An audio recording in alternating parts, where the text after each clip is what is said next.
Self-improvement is a state of mind. September 15th, 2010.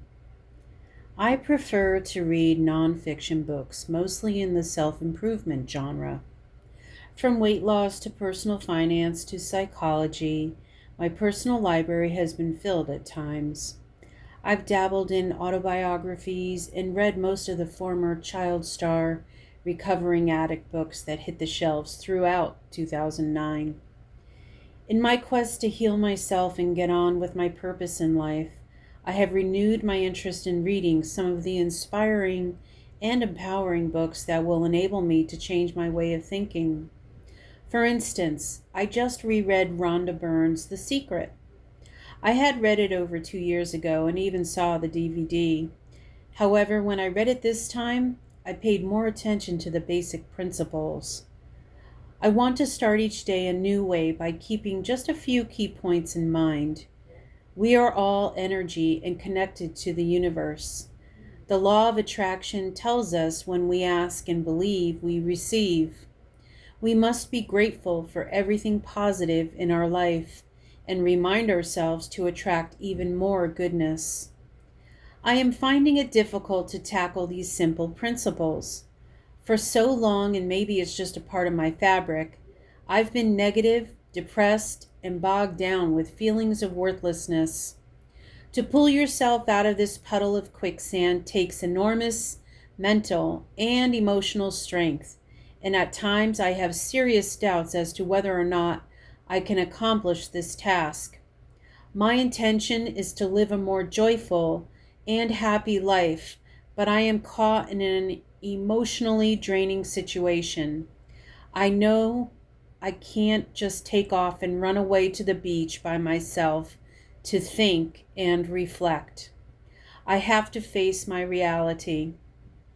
There is a beautiful person I know who radiates positivity and warm energy, not only in person, but in her daily entries on Facebook. Cassius is a successful fashion model. My kids had an opportunity to spend some time with their cousin and the rest of the family in upstate New York this past summer. When I asked each of my boys separately to name 3 people they enjoyed meeting and spending time with, they each said Cassius. I inquired as to why, and they both talked about her positivity and how she makes people feel when she's around. Cassius recently made a Facebook entry, and I commented with the famous line, "I'll have what she's having," from the movie When Harry Met Sally. I just couldn't believe that someone who leads such a busy life takes the time to appreciate every little detail of her life. She is a master at living in the moment and showing gratitude. My niece replied with a suggested list of reading material to get me in the right mindset. As it turns out, The Secret was on her list, and I just happened to be reading it. Irony, coincidence, or the law of attraction? You decide. I'm getting ready to tackle the next book on the list called You Can Heal Your Life by Louise L. Hay. The title alone promises an exercise in deep soul searching and an inner cleanse of the bad vibes that may be holding me back. I am such a slow reader, always have been, but I hope to finish this book by the end of the weekend. I anticipate that my next entry would include things I've learned about myself and basic principles I can take away to incorporate in my life. My goal is to get inspired into a new way of approaching life that will benefit not only myself, but those I love and the world around me.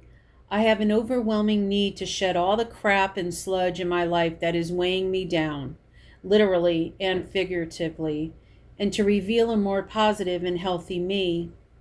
I can visualize myself taking off a heavy winter coat covered in heavy mud and adorned with symbols that represent negative things from my past. The good thing is that I see myself emerging as a lighter and brighter version of me. Realistically, I know this will be a long process and it won't happen overnight.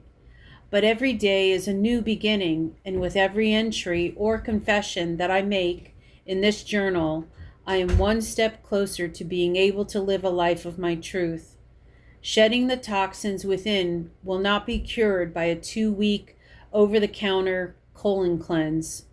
It will take work, effort, commitment, and enthusiasm, things that I struggle with on a daily basis.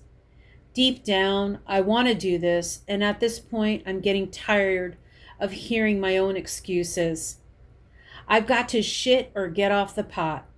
My time is limited, and I would hate to leave this world not fulfilling my purpose.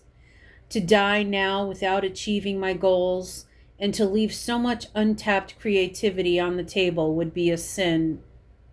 First and lastly, I must thank myself for having the sense to realize the necessity of my mission and the courage to take the steps to make it so.